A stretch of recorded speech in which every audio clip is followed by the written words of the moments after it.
കൊലമുറി novel തുടർച്ച അധ്യായം 2. അനിയൻ ബാലൻ എട്ടാതരം ജയിച്ച് പഠിപ്പ് നിർത്തി. ഒരു ഉദ്യോഗത്തിനെ പല ദിക്കിലും അലഞ്ഞു നടന്നു. നഗരത്തിലെ ഒരു ചായപ്പീടികയിൽ ബാലൻ ജോലി ശരിയാക്കി. ഇളയച്ചൻ തൻ്റെ ചേട്ടനോടും മക്കളോടുമുള്ള ഉത്തരവാദിത്തം ഒരിക്കൽ കൂടി തെളിയിച്ചു. ഗോവിന്ദൻ ഭാര്യയുമായുള്ള വഴക്ക് കൈപ്രയോഗത്തിൽ വരെ കൊണ്ടെത്തിച്ചു. അതോടെ ഭാര്യയെ ഉപദ്രവിക്കുന്നൻ എന്ന പേരുകൂടി ഗോവിന്ദന് നാട്ടുകാർ കനിഞ്ഞു നൽകി. തങ്കമ്മ പിണങ്ങി അവളുടെ വീട്ടിലേക്ക് പോയി. അതോടെ അച്ഛനെ ശുശ്രൂഷിക്കലും അടുക്കള ജോലിയും എൻ്റേതായി. ആയിടയ്ക്ക് ദിവാകരൻ അച്ഛൻ്റെ ഇളയച്ചനോട് പറഞ്ഞു, കേളനൊരു പെണ്ണ് കിട്ടിയാൽ എല്ലാം ശരിയാകും. അന്നു മുതൽ എൻ്റെ മനസ്സിലും ഭാര്യയെക്കുറിച്ചുള്ള സങ്കല്പങ്ങൾ തളിർക്കാൻ തുടങ്ങി. വെട്ടേഴിയിലും മറ്റും നിത്യവും കാണുന്ന പെൺകുട്ടികളിൽ ഞാൻ അവളെ തിരഞ്ഞു തുടങ്ങി. ഒരു ദിവസം ദിവാകരൻ്റെ അച്ഛൻ ആലോചനയുമായി എത്തി. നഗരത്തിലുള്ള അവരുടെ ബന്ധുവിൻ്റെ അയൽവാസി, പാചകക്കാരൻ കുമാരൻ്റെ മകൾ നാണിയായിരുന്നു പെണ്ണ്. ദിവാകരൻ്റെ അച്ഛൻ്റെ നിരന്തരമുള്ള സമ്പർക്കം മൂലം വിവാഹം ഏകദേശം ഉറച്ച പോലെയായി. പെണ്ണ് കാണാൻ പോകുന്ന ദിവസത്തിലേക്കുള്ള അകലം എന്നെ വലച്ചു. നക്ഷത്രങ്ങളിൽ ഞാൻ അവളെ തിരഞ്ഞു. ചിലതൊക്കെ മിന്നിയും മങ്ങിയും കളിയാക്കി ചിരിച്ചു. കാത്തിരിപ്പിന് ശേഷം ആ ദിവസം വന്നു. ഇളയച്ചനും ദിവാകരൻ്റെ അച്ഛനും ദിവാകരനും അനിയൻ ബാലനും ഞാനും കൂടി പട്ടണത്തിലേക്ക് യാത്രയായി. കോള് കടന്നുള്ള പുള്ളുവഴി എളുപ്പമാണെന്നൊരു പക്ഷം, ഏനമ്മാവ് വഴിയെന്ന് മറ്റൊരു പക്ഷം. ഒടുവിൽ ഇളയച്ചൻ്റെ തീരുമാനത്തിന് സ്വാഗതമേകി കോളിറങ്ങി ഞങ്ങൾ പുള്ളുവഴിക്ക് നടന്നു. 4 മണിക്കൂർ നടന്ന് യാത്ര എല്ലാവരെയും തളർത്തിക്കഴിഞ്ഞിരുന്നു. കുപ്പായം ധരിച്ച് പരിചയമില്ലാത്ത ഞാൻ അസ്വസ്ഥനായിരുന്നു. നീ ഈ കുപ്പായം ഇട്ടിട്ട് എങ്ങനെ നടക്കുന്നു ദിവാകര? ഞാൻ ദിവാകരനോട് ചോദിച്ചു. ദിവാകരൻ ചിരിക്കുകയല്ലാതെ അതിനൊന്നും പറഞ്ഞില്ല. നീണ്ട യാത്ര അവസാനിച്ചു. എല്ലാ അവശതകളും അവസാനിച്ചു. പാചകക്കാരൻ കുമാരൻ്റെ വീട് ഞങ്ങളെ സ്വീകരിച്ചിരുത്തി. രാഷ്ട്രീയക്കാരൻ, പ്രമാണി എന്ന നിലയിൽ അദ്ദേഹം ആ നാട്ടിലെ എല്ലാവർക്കും പരിചിതനായിരുന്നു. പരിചയപ്പെടലും സംസാരങ്ങളും നീണ്ടുപോയി. അപ്പോഴൊക്കെ എനിക്ക് നാണിയെ കാണാനുള്ള ആകാംക്ഷയായിരുന്നു. ഭാര്യയെക്കുറിച്ചുള്ള എൻ്റെ സങ്കല്പങ്ങൾ പൂവണിയുകയാണ്. അവളുടെ നിശബ്ദമായ ഏതാഗ്രഹവും കണ്ടറിയുന്നവനായിരിക്കും ഇനി ഞാൻ. ജീവിതത്തെക്കുറിച്ചുള്ള കണക്കുകൂട്ടലുകൾ മനസ്സിനെ പുളകം കൊള്ളിച്ചുകൊണ്ടിരിക്കുന്നു കടന്നുപോയി. അധികം വൈകാതെ ഇറയത്ത് വിരിച്ച പായയിൽ പാചകക്കാരൻ്റെ മഹിമ തെളിയിക്കുന്ന പലഹാരങ്ങൾ നിരന്നു. ഒടുവിൽ ക്ഷീണിച്ച എല്ലാ പരിഭവവും അതോടെ അവസാനിച്ചു. ഒടുവിൽ എല്ലാ ആകാംക്ഷകളെയും കാറ്റിൽ പറത്തി നാണി ഉമ്മറത്തേക്ക് കടന്നു വന്നു.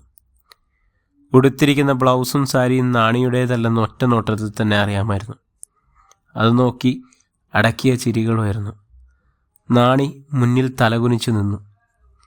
യാതൊരു ജീവിത ക്ലേശവുമില്ലാതെ സ്വപ്നതുല്യമായ ഒരു ജീവിതം സ്വപ്നം കണ്ടു നടന്ന മിഴിയുമായി അവൾ സാരിഞ്ഞൊരുകളെ തഴുകി ആസ്വദിച്ചു. കുഞ്ഞു കണ്ണുകൾക്ക് മീതെ വിടർന്നു നിൽക്കുന്ന കൺപീലികളുടെ ചന്തം ഇമവിട്ടാതെ ഞാൻ നോക്കിയിരുന്നു. മുഖത്തേക്ക് വീണുകിടക്കുന്ന മുടിയിഴകൾ പുറകിലോട്ട് കോതി ഒളികണ്ണോടെ അവൾ എന്നെ നോക്കി. അപ്പോഴവളിൽ വിടർന്ന ചിരി എന്നെ കോരിത്തെരിപ്പിച്ചു. വസ്ത്രങ്ങൾ ശരീരത്തിൽ കെട്ടിവെച്ചതുപോലെ തോന്നി. വെളുത്ത നിറം, വട്ടമുഖം, മുറുക്കി ചുവപ്പിച്ചതുപോലത്തെ ചുണ്ടുകൾ, തിങ്ങി നിറഞ്ഞ് മുട്ടിറങ്ങിക്കിടക്കുന്ന മുടി. അതെ, രാത്രികളിൽ ആകാശത്തേക്ക് നോക്കിക്കിടക്കുമ്പോൾ നക്ഷത്രക്കൂട്ടങ്ങളിൽ കാണാറുള്ള അതേ മുഖം. ഉറക്കം വരാതെ കണ്ണടച്ച് കിടക്കുമ്പോൾ മനസ്സിൽ തെളിയാറുള്ള രൂപം. ഭർത്താവിനെക്കുറിച്ചുള്ള ചില സങ്കല്പങ്ങൾ അവൾക്കുമുണ്ടായിരുന്നു.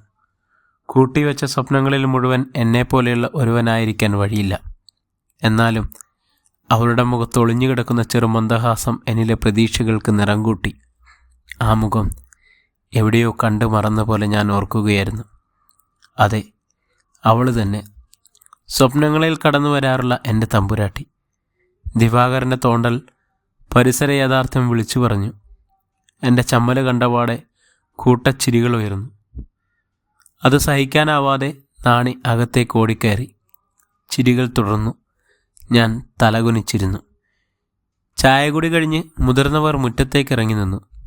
മറ്റു കാര്യങ്ങൾ സംസാരിക്കുന്നോണം അവർ കൂടി നിന്നു. നിശ്ചയമൊന്നും വേണ്ട, നേരിട്ട് തന്നെ കെട്ടു നടത്താം. ഇളയച്ചൻ്റെ തീരുമാനത്തോട് എല്ലാവരും സമ്മതം മൂളി. എൻ്റെ കണ്ണുകൾ വീടിൻ്റെ നാനാദിക്കിലും ഓടി നടന്നെങ്കിലും നാണിയെ പിന്നെ കണ്ടില്ല. സമയത്തെ പിന്താങ്ങി ദിവാകരൻ നടക്കാൻ തുടങ്ങി. മറ്റുള്ളവരും പടിയിറങ്ങുമ്പോൾ ഒരു പ്രാവശ്യം കൂടി ഞാൻ തിരിഞ്ഞു നോക്കി. യാത്രയേക്കാൻ നിൽക്കുന്നവരിൽ നാണിയെ മാത്രം കണ്ടില്ല. എൻ്റെ വിവാഹം ഉറപ്പിച്ചിരിക്കുന്നു. കാത്തിരുന്ന ദിവസത്തിന് ഇനി അധികം ദൂരമില്ല. സ്വപ്നങ്ങളെ വച്ച് പുലർത്തുന്ന ശീലമില്ല. ഇനിയും കഴിച്ചു കൂട്ടേണ്ട ദിവസങ്ങളെ ഓർത്ത് ഒരു നിശ്വാസം പുറത്തേക്ക് പോയി. മുമ്പിൽ നടക്കുന്നവർ കഴിച്ച ഭക്ഷണത്തെക്കുറിച്ച് നാണിയുടെ അച്ഛൻ്റെ പാചകഗുണങ്ങളെ വിവരിച്ചു. അയഞ്ഞ നടത്തമെങ്കിലും പെട്ടെന്ന് തന്നെ പുള്ളുപടവ് ഇറങ്ങുകയായി.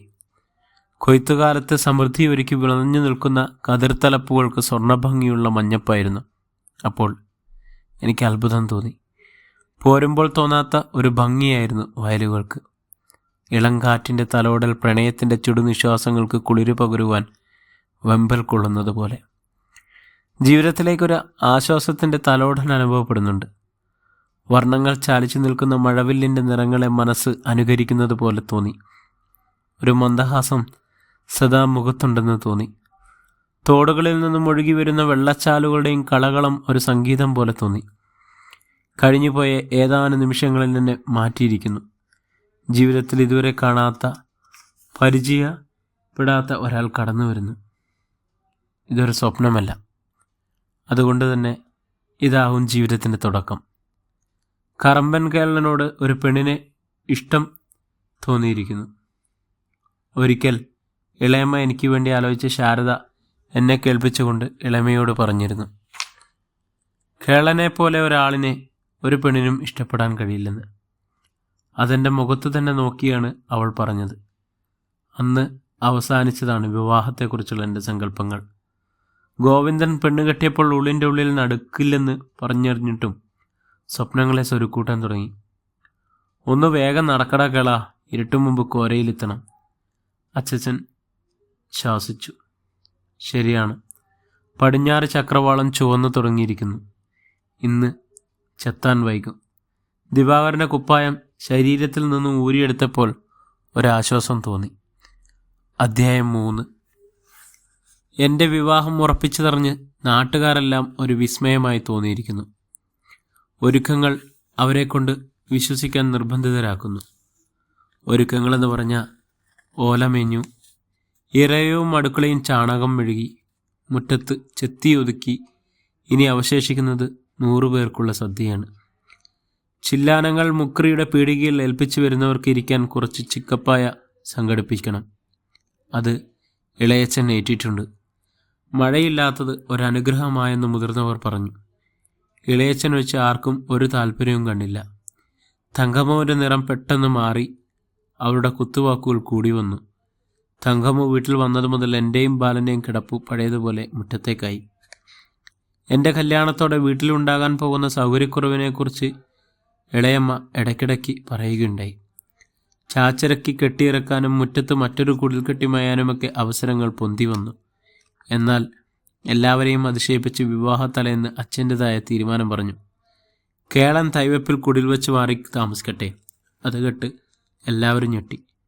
പലരും അവരുടേതായ ഉപദേശങ്ങൾ അച്ഛൻ്റെ മുന്നിൽ നിർത്തിയെങ്കിലും അതൊന്നും വിലപോയില്ല. അപ്പോൾ അടുക്കളയിൽ നിന്നും പുക ഊതിക്കൊണ്ടിരുന്ന ഒരാൾ മാത്രം ചിരിച്ചു. അന്നൊരർത്ഥത്തിൽ പറയുകയാണെങ്കിൽ അച്ഛൻ ഭാഗം വെക്കൽ നടത്തുകയായിരുന്നു. തൽക്കാലം തൈവെപ്പ് കേളന്, പിന്നീട് ബാലന് 3 സെൻറ്റും പുരകെട്ടാനുള്ള രൂപയും കൊടുക്കണം. ഇരിപ്പിടം ഗോവിന്ദന്. ഗോവിന്ദൻ, ബാലൻ, കേളൻ 200 വെച്ച് കൊടുക്കണം. അച്ഛൻ്റെ തീരുമാനം ഗോവിന്ദന് മാത്രം ഗുണം ചെയ്യുന്നതായിരുന്നു. പകുതി ജീവനായി കിടക്കുകയാണെങ്കിലും അച്ഛനെ എതിർക്കാൻ ആർക്കും ധൈര്യമുണ്ടായിരുന്നില്ല. നാളെ എൻ്റെ വിവാഹമാണ്. അച്ഛൻ പറയുന്നു ഇന്നു തന്നെ മാറി താമസിപ്പിക്കാൻ. കുടില് കെട്ടണം, പാത്രങ്ങൾ വാങ്ങിക്കണം, അതിനൊക്കെ പണം വാങ്ങണം. അതോർത്തപ്പോൾ ചങ്കൊന്നു പിടഞ്ഞു. ഉടുക്കാനുള്ള കുപ്പായം തന്നെ ഗോവിന്ദൻ്റെ ഔദാര്യമാണ്. അടുത്ത മീനത്തിൽ തിരിച്ചു കൊടുക്കണമെന്ന ധാരണയിൽ അവൻ്റെ പെണ്ണിൻ്റെ 1.5 ഗ്രാം കമ്മലൊരുക്കി താലി തീർത്തു. സദ്യയ്ക്കുള്ള ചില്ലാനം മുക്രി കടമായി തന്നു. പിന്നെ കാശായിട്ട് രാഘവൻ മുതലാളിയും തന്നു 15 രൂപ. നാണിയുമായി കയറി വരുമ്പോഴേക്കും കൂര കെട്ടണം. അത് തൈവപ്പിൻ്റെ ഏത് ഭാഗത്താവണം എന്ന് പോലും നിശ്ചയമില്ല. ഈ വീട് ഇന്നു മുതൽ ഗോവിന്ദൻ്റേതാണ്. മുറ്റത്ത് സദ്യയ്ക്കുള്ള ഒരുക്കങ്ങൾ നടക്കുന്നുണ്ട്. നാണിയുടെ വീട്ടിൽ 25 ആളാണ് പോകുന്നത്. ബാക്കിയുള്ളവർക്ക് ഭക്ഷണമൊരുക്കണം.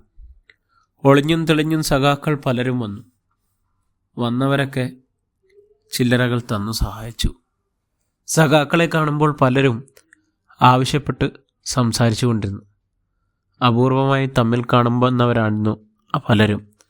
അതുകൊണ്ട് തന്നെ ഓരോ കൂടിക്കാഴ്ചകളും അവർക്ക് വേണ്ടിപ്പെട്ടതായിരുന്നു. കുറ്റിക്കാടുകൾ തങ്ങിയിരുന്ന ആളുകൾ പോലീസിനെ നിരീക്ഷിക്കുന്നുണ്ടായിരുന്നെങ്കിലും കരിങ്കാലികളുടെ ഒറ്റിനെ ഭയന്ന സഖാക്കൾ നേരത്തെ മടങ്ങി. അവരുടെ തിടുക്കവും യാത്ര പറച്ചിലും നോക്കി അല്പനേരം നിന്നു. കിഴക്കൻ കാടുകളിൽ ഒളിവിൽ കഴിയുന്നവരാണ് ഭൂരിഭാഗം പേരും. പാർട്ടി പ്രസ്ഥാനത്തിന് മുൻപിൽ നിന്ന പലരും ഇന്ന് ഒളിവിലാണ്. വെല്ലുവിളികളെ നേരിടാനാവാതെ പിന്തിരുകയില്ലായിരുന്നു അവർ. സംഘടിതാശക്തി വളർത്തുന്നതിൽ ജയിലിൽ പോകാൻ പതിക്കപ്പെടാനോ പാടില്ല എന്ന പാർട്ടിയുടെ തീരുമാനത്തിന് സഖാക്കൾ നിന്നുകൊടുക്കുകയായിരുന്നു. സഖാക്കൾക്ക് പിറകെ അവരുടെ പെണ്ണുങ്ങളും നടന്നു. വലിയൊരു ഇടവേളയ്ക്ക് ശേഷം അവരെയും കാണുകയാണ്. ഒരിടം വരെ അവർ കൂടെ നടന്ന് സംസാരിക്കും. കല്യാണമുറ്റം ഏറെക്കുറെ ഒറ്റപ്പെട്ടു. നാണിക്ക് ഒരു മുണ്ടും ബ്ലൗസും വാങ്ങണം എന്ന് വിചാരിച്ചതാണ്. എന്നാൽ ഇതുവരെ അത് നടന്നിട്ടില്ല. അതെങ്ങനെയാണ്? കാശായിട്ട് എന്തെങ്കിലും കയ്യിൽ വന്നത് ഇന്നലെയായിരുന്നു. ഇനി അതെല്ലാം വാങ്ങണമെങ്കിൽ വഴിയെത്ര പോകണം? ദിവാകരൻ തൈവപ്പിൽ പോയിരിക്കുകയാണ്. ഇളയച്ചനും ബാലനുമുണ്ട് കൂടെ. ബാലൻ്റെ ഭാഗം മാറ്റിയിട്ട് വേണം കൂര കെട്ടാനുള്ള സ്ഥാനം കണക്കാക്കാൻ. തോടിൻ്റെ ഭാഗമായിരുന്നെങ്കിൽ നന്നായിരുന്നു, മനസ്സ് പറഞ്ഞു. അവിടെ പ്ലാവൊരെണ്ണം വലുതാവുന്നുണ്ട്, ഒരു തെങ്ങും. എന്നാൽ മൂലയെടുത്തുകാരുടെ പറമ്പിൽ നിന്നും കൊടംപുളി ഒരെണ്ണം ചാഞ്ഞ് കിടക്കുന്നുണ്ട്. കൂര കെട്ടാൻ അതൊരു തടസ്സമാകും. അവർ തീരുമാനിക്കട്ടെ. ഞാനങ്ങനെ ആശ്വസിച്ചു. മെടഞ്ഞ ഓല വിൽക്കാനായി തറവാട്ടിൽ അട്ടിയിട്ടിരിക്കുന്നത് കണ്ടിരുന്നു. അത് വാങ്ങിച്ചേ മതിയാവൂ. വില ഇന്നല്ലെങ്കിലും പിന്നീട് കൊടുത്തു തീർക്കാമെന്ന ധാരണയായി. കിട്ടിയാൽ വലിയ ആശ്വാസമാകും. ദിവാകരനും ബാലനും തിരിച്ചു വന്നു. വെട്ടുകത്തിയും കൈക്കോട്ടുമായി അവർ തിരിച്ചുപോയി. അയൽവാസികൾ വട്ടം കൂടിയിരുന്ന് പച്ചക്കറി അരിയിക്കുകയാണ്. അവർക്കിടയിൽ ഒരാളാകാൻ എന്നെ നിർത്തിയാണ് ദിവാകരൻ നടന്നത്. താലി കോർക്കാൻ ചരട് വാങ്ങാൻ പോയ പയ്യനെ കാണാത്തതിൽ മനസ്സിൽ ഒരാദി വളർന്നു. എല്ലാവരും വരുന്ന പോലെ വരട്ടെ, ഞാൻ ആസ്വദിക്കാൻ ശ്രമിച്ചു. ചേട്ടനോട് തൈവപ്പിലേക്ക് ചെല്ലാൻ ഇളയച്ചൻ പറഞ്ഞു. ബാലൻ പറഞ്ഞു. ബാലൻ്റെ ചില സുഹൃത്തുക്കളും ഉണ്ടായിരുന്നു കൂട്ടിന്. മൂലയെടുത്തുകാരുടെ പറമ്പിൽ ചാഞ്ഞിരുന്ന കൈതപ്പൊന്തകൾ വെട്ടിയിട്ടിരിക്കുന്നത് കണ്ടു. ദിവാകരൻ കുടംപുളി മരത്തിൻ്റെ ചുവട്ടിൽ തന്നെ പുല്ലിയെത്തി വൃത്തിയാക്കുകയാണ്. 4 വലിയ കുഴിയെടുത്ത് കുത്തിയിട്ടുണ്ട്. ഒരു ഭാഗത്ത് ഞാൻ തന്നെ നട്ടുവളർത്തിയ 3 അടയ്ക്കാമരം മുറിച്ചിട്ടിരിക്കുന്നു. ഇളയച്ചൻ നല്ല പണിയിലാണ്. കേളാ, ആ കവുങ്ങിൻ തടികൾക്ക് നടുവിൽ കാണുന്ന കുഴിയിലേക്ക് കുഴിച്ചിടാൻ നോക്ക്. കൊച്ചച്ഛൻ എനിക്ക് പണിയേൽപ്പിച്ചു. നടുഭാഗത്ത് 2 കവുങ്ങും 4 മൂലകളിലായി കൈതയുടെ പൊന്തത്തടിയും കുഴിച്ചിട്ടു. ബാക്കിയുള്ള കവുങ്ങ് പൊളിച്ച് അതിന്മേൽ വെച്ച് കെട്ടാനും തുടങ്ങി. ദിവാകരൻ്റെ ഭാര്യയും അമ്മയും കൂടി മുതലാളിയുടെ വീട്ടിൽ നിന്നും മെടഞ്ഞ ഓലക്കെട്ടുകൾ ചുവന്നു കൊണ്ടുവരുന്നത് കണ്ടു. കേളാ, നീ ആ തെങ്ങിൽ കയറി കുറച്ച് പച്ചക്കൊതുമ്പ് വെട്ടിയെടുക്ക്, കൊച്ചച്ഛൻ പറഞ്ഞു. പിന്നെ ചെയ്യുന്ന ജോലിയൊക്കെ ഉന്മേഷവും തികഞ്ഞ ആകാംക്ഷയുമായിരുന്നു. കൊതുമ്പ് ചീന്തി ഇളയച്ചന് കൊടുത്തപ്പോൾ അതൊരു കെട്ടാക്കി തിരിച്ചു തന്നു. ഇതാ തോട്ടിൽ കൊണ്ടുപോയി മുക്കിയിട്, ഒരു കല്ല് കയറ്റി വെച്ചോ. ഓല മേലാനിനി നാളെ നടക്കൂ. അതുവരെ ഒന്ന് കുതിരട്ടെ, കൊച്ചച്ഛൻ പറഞ്ഞു. എന്നാലും ഓല തികയില്ലല്ലോ കൃഷ്ണ, 100 ഓല കൂടി വേണ്ടിവരും, ദിവാകരൻ്റെ അച്ഛൻ സംശയം പ്രകടിപ്പിച്ചു. രാവിലെ തറവാട്ടിൽ സംസാരിച്ച് നോക്കട്ടെ, അവരതിൻ്റെ കാശ് പിന്നീട് കൊടുത്താൽ മതിയാകും, കൊച്ചച്ഛൻ പറഞ്ഞു. കേളാ, നീ അവിടെ ചമയലുകാരുടെ അടുത്തേക്ക് ചെല്ല്. 100 ആൾക്കുള്ള സദ്യയാണ് അവിടെ ഒരുങ്ങുന്നത്. ദിവാകരൻ എൻ്റെ മനസ്സറിഞ്ഞെന്ന് എനിക്കിടയ്ക്ക് തോന്നി. ഞാൻ നടന്നു. ഇടയ്ക്ക് വെച്ച് ഒന്നുകൂടി തിരിഞ്ഞു നോക്കി. നനഞ്ഞ മണ്ണിൽ ഞാൻ എപ്പോഴോ വരച്ചിട്ട കൂരയ അതിനോട് ചേർന്ന് നിൽക്കുന്ന തെങ്ങുള്ള ചിത്രത്തിൻ്റെ ഓർമ്മകൾ എന്നെ വാടി വിളിച്ചു. മരങ്ങൾക്കിടയിലൂടെ വരുന്ന സൂര്യകിരണങ്ങൾ വരകളിൽ നിഴലുകൾ ഒരുക്കുമ്പോൾ വീടിന് അലങ്കാരമാകുന്നത് പോലെ തോന്നാറുണ്ട്. അതെല്ലാം ഇന്ന് യാഥാർത്ഥ്യമാവുകയാണ്. എൻ്റെയും നാണിയുടെയും ജീവിതം സന്തോഷമാകുമെന്ന ആത്മവിശ്വാസം എനിക്കിനിയില്ല. കുട്ടിക്കാലം മുതൽ ഇന്നലെ വരെയുള്ള ജീവിതം തോറ്റു കൊടുക്കാനുള്ളതല്ലായിരുന്നു. ആരോടൊന്നും ചോദിച്ചാൽ ഉത്തരമില്ല. അതുകൊണ്ട് സമയത്തെ പഴിക്കാം. ഇതുവരെ ജീവിച്ചത് അനിയന്മാർക്കും അച്ഛനും വേണ്ടിയായിരുന്നു. ഇനി കുറച്ച് ബാലന് വേണ്ടിയും. അവശേഷിക്കുന്നത് മുഴുവൻ നാണിക്കും. വിവാഹത്തിൻ്റെ തലേദിവസം അച്ഛൻ എന്നെ അന്യനാക്കിയതിൽ മുറിവ് നല്ലോണം വേദനിക്കുകയാണ്. ഈ രാത്രി എന്നെ വല്ലാതെ ഭയപ്പെടുത്തുന്നു. അതൊരു പക്ഷേ വരാൻ പോകുന്ന ജീവിതത്തെ ഭയപ്പെടുന്നതുകൊണ്ടാവാം. ഞാൻ വിശ്വസിച്ചു. അല്ലകളാ, നിന്റെ കല്യാണമായിട്ട് ആ മുടിയൊന്ന് വെട്ടാമായിരുന്നില്ലേ? ഗോവിന്ദൻ്റെ അമ്മായിയമ്മയാണ് ചോദിച്ചത്. മകൾ വന്നു കയറിയ വീട്ടിൽ നിരവധി പ്രശ്നങ്ങളുണ്ടായിട്ടും അവർ ഒന്ന് തിരിഞ്ഞു നോക്കിയില്ല. അതുകൊണ്ടാണ് അവരുടെ ചോദ്യത്തിന് ഞാൻ ഉത്തരമൊന്നും പറയാതിരുന്നത്. അവർ തുറന്നു. ഞാൻ കുറച്ച് വെറ്റില കൊണ്ടുവന്നതാ. ഇവിടെ ഉണ്ടായതാണ്. അടക്കയും ചുണ്ണാമ്പും ഇവിടെ കാണുമെന്ന് തങ്കമ്മ പറഞ്ഞു. നാളെ ഊണ് കഴിഞ്ഞവർക്ക് ഒന്ന് മുറുക്കാൻ കൊടുക്കണ്ടേ? അപ്പോഴും ഞാൻ അലസമായി ഒന്ന് ചിരിച്ചതേയുള്ളൂ. പാചകക്കാരും സഹായികളും രാത്രി ഭക്ഷണത്തിന് ഒരുങ്ങുകയാണ്. അവർ 6ഓളം പേരുണ്ട്. എല്ലാത്തിനും മുൻകൈ എടുത്തത് ഗോവിന്ദൻ തന്നെ മുന്നിലുണ്ട്.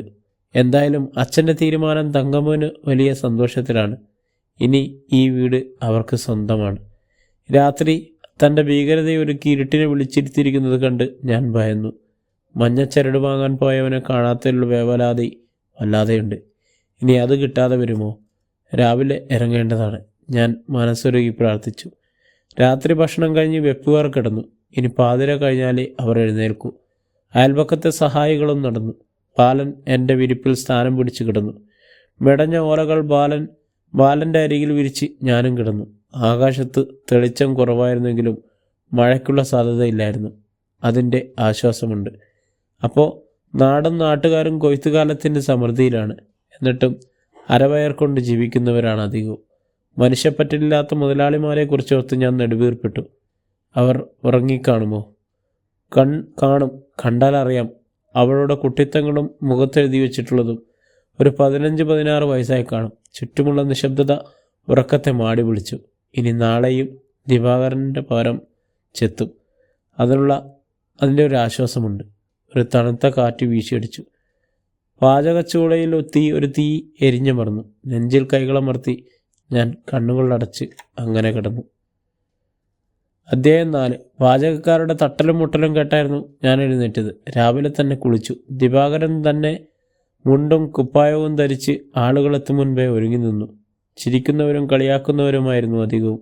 സ്ത്രീകളും ചെറുപ്പക്കാരും ഒട്ടും മോശമല്ലായിരുന്നു. മഞ്ഞച്ചരടിൽ താലി ചേർക്കുന്ന ശാരദയെ കണ്ട് മനസ്സൊന്ന് തണുത്തു. രാവിലെ തന്നെ പയ്യൻ അത് എത്തിച്ചത് ഭാഗ്യമായി. ഞാൻ അവനെ 4 പാട് നോക്കിയെങ്കിലും കണ്ടില്ല.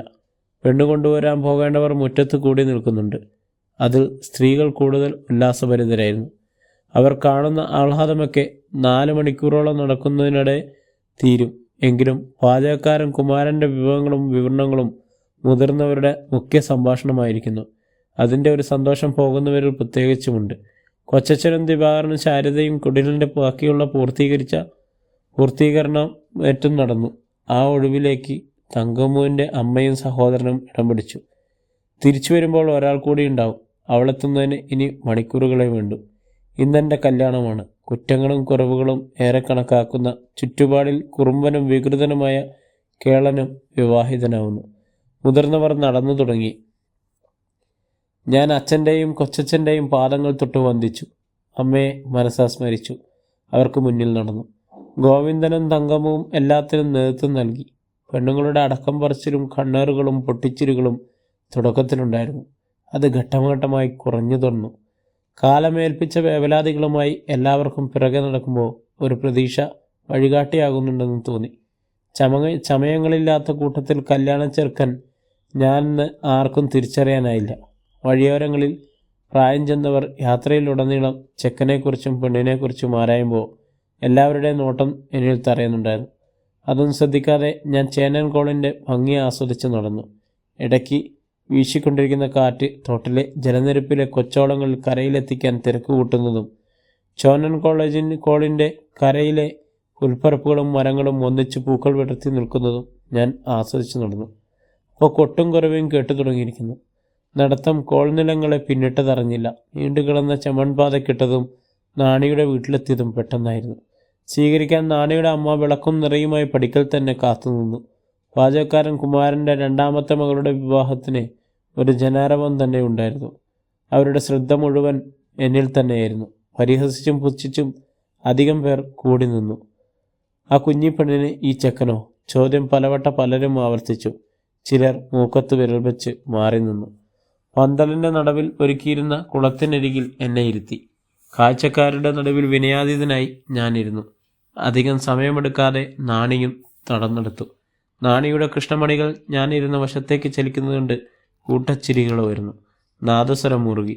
സ്ത്രീകൾ കുരവിട്ടു. നാണി സുമംഗലിയായി. ഊണും 4 കുട്ടികളുടെ മുറുക്കലും കഴിഞ്ഞ് ഞങ്ങൾ ഇറങ്ങുകയായി. നാണിയുടെ അമ്മ പാവിട്ട് നിലവിളിക്കാൻ തുടങ്ങി. റാണിയെയും താങ്ങിപ്പിടിച്ച് അച്ഛനും ആങ്ങളമാരും പന്തലിൽ നിന്നും പുറത്തേക്കിറങ്ങി. നാണി അമ്മയെ മുറുകി പിടിച്ച് കരഞ്ഞു. ഇങ്ങനെയൊന്നും നേരിട്ട് കണ്ട അനുഭവം എനിക്കില്ലായിരുന്നുകൊണ്ട് ഞാൻ പകച്ചു നിന്നു. പെണ്ണിനെയും കൊണ്ട് നടക്കൂ, കൂട്ടത്തിൽ ഒരാൾ എന്നോട് പറഞ്ഞു. ഞാൻ നാണിയെ പിടിച്ചു നടന്നു. ഞാൻ കണ്ട സ്വപ്നത്തിൽ യാഥാർത്ഥ്യമാക്കിയിരിക്കുകയാണിപ്പോൾ. കുറിച്ചിടം വരെ കൂടെ വന്ന കൂട്ടുകാരുടെ കളിവാക്കുകൾ ചെവി കൊടുക്കാതെ അവൾ എന്നോട് ചേർന്ന് നടന്നു. പാടവരമ്പത്ത് ഒന്നിച്ച് നടക്കാനാവാതെ നാണി പിറകിലായി. അപ്പോൾ ഒരു പെണ്ണിൻ്റെ പ്രഥമഭാവം അവളിൽ നിറഞ്ഞു തുളുമ്പി. അതുവരെ ഉണ്ടായിരുന്ന ബാല്യത്തിൻ്റെ ഭാവങ്ങൾ നാണിയിൽ നിന്നും അകന്നു പോകുന്നത് പോലെ എനിക്ക് തോന്നി. പുഞ്ചിരിക്കുമ്പോൾ മുഖകാന്തി വെയിലിൻ്റെ പ്രഭയിൽ തിളങ്ങി. കയ്യിൽ ഒതുക്കിപ്പിടിച്ച തുണിക്കെട്ട് മാറോടടുപ്പിച്ചാണ് അവൾ നടന്നത്. അത് ഞാൻ നേരത്തെ ശ്രദ്ധിച്ചിരുന്നു. അവൾ കൊടുക്കാനുള്ള തുണികളായിരുന്നു അത് എന്ന് ഞാൻ ഊഹിച്ചു. ഒടുവിൽ തോട്ടുവരമ്പുള്ള മുറിച്ചു കടക്കാൻ ഞാൻ നാണിയെ സഹായിച്ചു. എൻ്റെ പരുക്കൻ കൈകൾ അവളുടെ മൃദുലമായ കരങ്ങളെ ചുവപ്പിച്ചു. അവളെ കോരിയെടുത്ത് ചെറുചാലുകൾ മുറിച്ചു കടത്താൻ ഞാൻ കൊതിച്ചു. കൂടെയുള്ളവർ എപ്പോഴും പാചകക്കാരൻ കുമാരൻ്റെ സദ്യയെക്കുറിച്ചായിരുന്നു പറഞ്ഞിരുന്നത്. ചെന്നൻ കോളിൻ്റെ പടിയിറങ്ങുമ്പോൾ പെണ്ണിനെ കയറ്റാന്ന് ഉള്ള കൂര ഒരുങ്ങിക്കാണുമോ എന്ന ആകാംക്ഷയായിരുന്നു. എല്ലാവരിലും ഉണ്ടാകും. ഇല്ലെന്ന് പറഞ്ഞവരുണ്ട്. ഉണ്ടായിരിക്കും. എൻ്റെ മനസ്സങ്ങനെ പറഞ്ഞു. രാത്രി എത്രയായെന്നറിയില്ല. സൂര്യൻ അസ്തമിച്ച് ഇരുട്ട് പരന്നിരുന്നു. നാണി നടന്ന് മറ്റുള്ളവരും അതുപോലെ തന്നെയാണ്. കാലുകൾ കല്ലിൽ തട്ടി പൊട്ടാതിരിക്കാൻ മുന്നിൽ നടക്കുന്നവർ വിവരണം തരുന്നുണ്ട്. ചോനം കേളിൻ്റെ മധ്യഭാഗത്തെത്തിയപ്പോൾ കൂര കണ്ടു തുടങ്ങി. പണി ഇനിയും പൂർത്തിയായിട്ടില്ല. എങ്കിലും ഒരുവിധം അവസാനിച്ചിരിക്കുന്നു എന്ന് തോന്നി. വീട്ടിൽ പോയി അച്ഛനെ കണ്ടിട്ട് ഇങ്ങ് പോരാം, ഗോവിന്ദനാണ് പറഞ്ഞത്. ഇളയമ്മയും അതിനെ പിന്താങ്ങി. ഞാനും നാണിയും കൊച്ചമ്മവും ദിവാകരനും ഇളയമ്മയും ഒഴിച്ച് ആളുകൾ പിരിഞ്ഞു. നാണിയെയും കൊണ്ട് അച്ഛൻ്റെ മുന്നിൽ നിൽക്കുമ്പോൾ ആ മുഖത്ത് ഒരു മകനു കൂടി കരപറ്റിയതിൻ്റെ സംതൃപ്തി കൂടി ഉണ്ടെന്ന് തോന്നി. ആ വീട്ടിൽ ഞാൻ അനാഥനാണ്, അധികപ്പറ്റാണ്. അങ്ങനെ തോന്നിയ നിമിഷം മുതൽ അവിടെ നിൽക്കാൻ മനസ്സനുവദിച്ചില്ല. എൻ്റെ ദുർബലമായ മനസ്സ് തന്നെയാണ് അതിന് കാരണം. പുതിയ തരം തലകുമ്പിട്ട് നിൽക്കുമ്പോൾ നാണിയെ അച്ഛൻ ശ്രദ്ധിക്കുന്നത് പോലുമില്ല. ദേഷ്യം എൻ്റെ സിരകളിലൂടെ ത്രസിക്കുന്നതായി പലപ്പോഴും അനുഭവപ്പെട്ടു. ഇല്ല, ആരും അവളോട് അനുകമ്പ കാണിക്കുന്നില്ല. എല്ലാം ഞാൻ അവിടെ തിരിച്ചറിയുകയായിരുന്നു. അമ്മയുടെ മരണശേഷം എനിക്ക് കരുത്തു പകർന്നതും വഴികാട്ടിയതും കൊച്ചച്ഛനാണ്. ഒരാശ്വാസമുണ്ട് മനസ്സിൽ. കുടുംബത്തിൻ്റെ അത്താണിയായിരുന്ന എനിക്ക് കിട്ടിയത് മുഴുവൻ അവഹേളനമാണോ ഈശ്വര? എനിക്കൊന്ന് പൊട്ടിക്കരയാൻ തുടങ്ങി. ചേറ്റുകത്തിയുടെ മാട്ടവുമെടുത്ത് നാണിയുടെ കൈപിടിച്ചിറങ്ങി തെക്കേ മുറ്റത്ത് അമ്മയുറങ്ങുന്ന മണ്ണിൽ ഒരു നിമിഷം നിന്ന് പ്രാർത്ഥിച്ചു. ഒടുവിൽ നാണിയുമൊത്ത് പണി പൂർത്തിയാക്കാതെ വീടിൻ്റെ മുറ്റത്ത് നിൽക്കുമ്പോൾ മനസ്സിളകാതിരിക്കാൻ പാടുപെട്ടു. അപ്പോൾ നാണിയുടെ മുഖത്ത് ഭയം ഞാൻ വ്യക്തമായി കണ്ടു.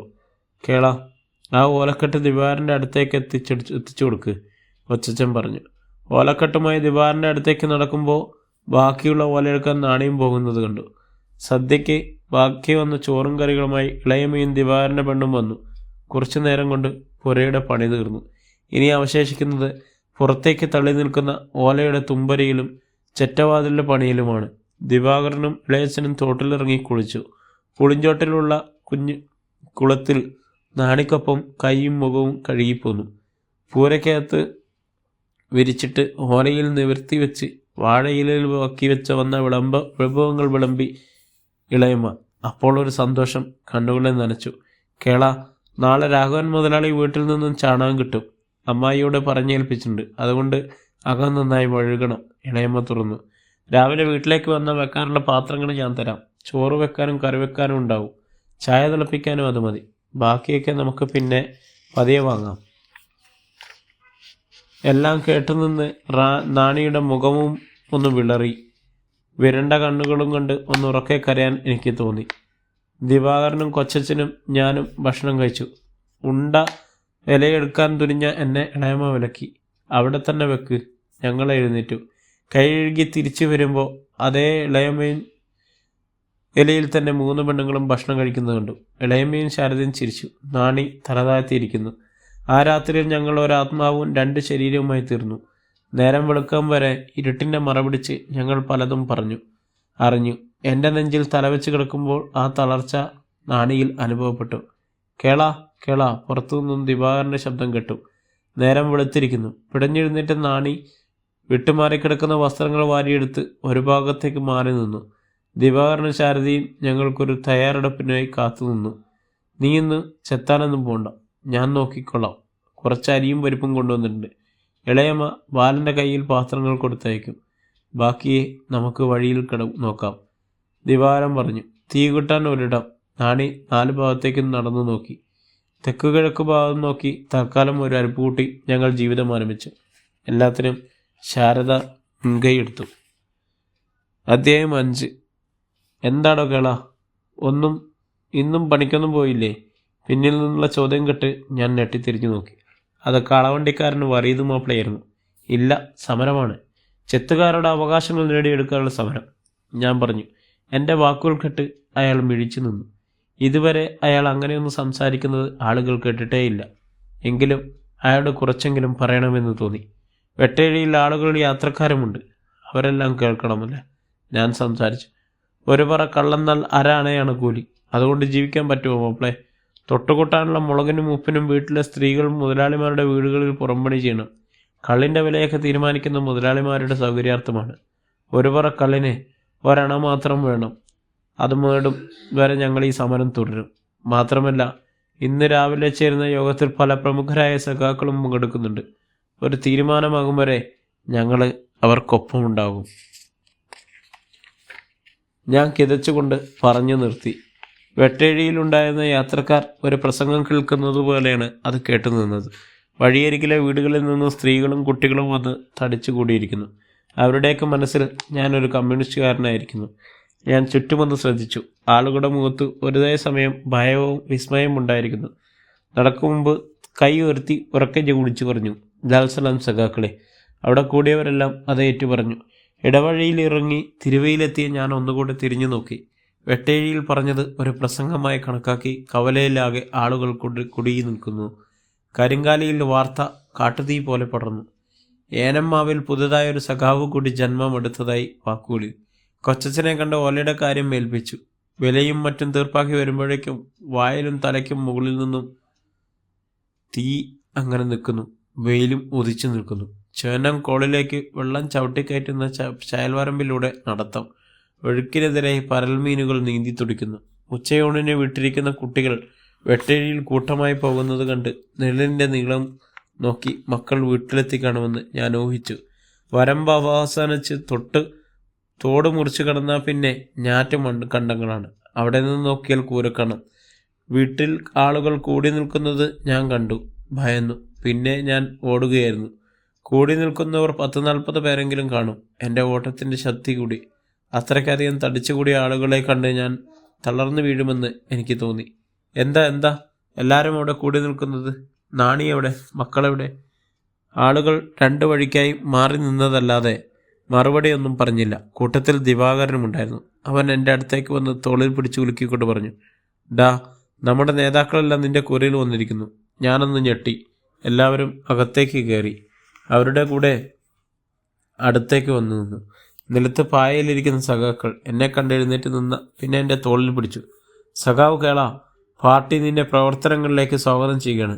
സഖാവിൻ്റെ വാക്കുകളിൽ മൂർച്ചയിൽ ജനങ്ങൾ തടിച്ചു കൂടിയതിലും കൂട്ടത്തിൽ ഇൻക്ലാബ് വിളിക്കുന്ന പാർട്ടിക്ക് അഭിമാനമുണ്ട്. സംസാരത്തിനിടെ എന്നെ വിട്ട സഖാവ് കൂടി നിന്നവരോടെ പറഞ്ഞു, മൈതാനത്ത് ഇന്ന് ചേർന്ന യോഗം പോലീസിൻ്റെ അന്യായമായ പീഡനത്തിനെതിരെയാണ്. ജീവിതത്തിലെ എല്ലാ ദുസ്സഹമായ അവസ്ഥകളെയും വിപ്ലവകരമായ വിധത്തിൽ എതിർക്കേണ്ടത് നമ്മുടെ ആവശ്യമാണ്. നമ്മുടെ വിജയവും ചരിത്രത്തിൻ്റെ ഭാഗമായി മാറും. ഈങ്കിലോം വിളിച്ച ഉച്ചത്തിൽ നടന്നുകൊണ്ട് നേതാക്കൾ നടന്നു. അവരെ അനുഗമിച്ച് കൂടെ നടന്നവരും നടന്നു. ദിവാകരൻ എന്നെ പുണർന്നു. ഈ നാടിൻ്റെ ശൂരരായ കമ്മ്യൂണിസ്റ്റുകാരെ, നിങ്ങൾക്ക് അഭിവാദ്യങ്ങൾ. ഞങ്ങൾ നിലത്തിരുന്ന് കഞ്ഞി കുടിക്കുന്നത് കണ്ട് കഴിഞ്ഞുപോയ നിമിഷങ്ങൾ മറന്ന് ഞാനും അവർക്കൊപ്പം വരുന്നു.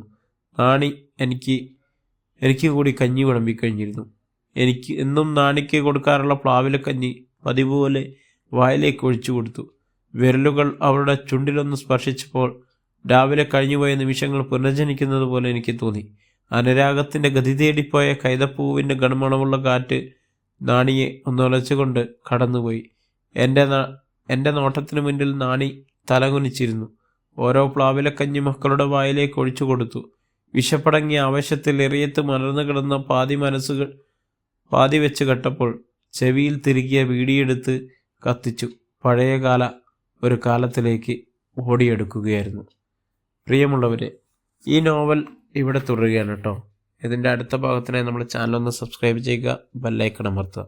അപ്പോൾ വീണ്ടും കാണും വരേക്കും എല്ലാവർക്കും നന്ദി, നമസ്കാരം.